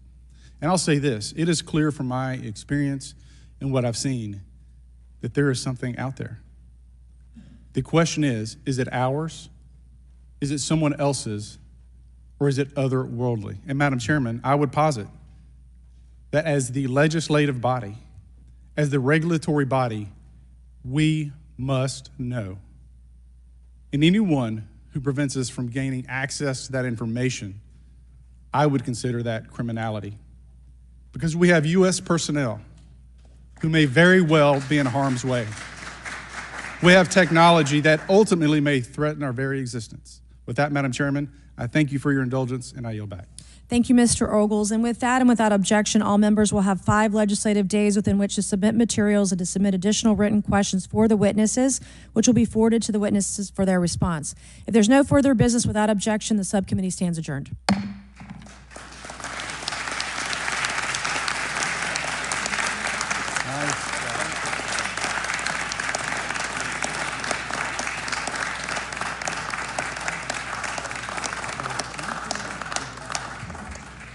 appreciate you. Well done, sir. Thank you. That was a Literally. nice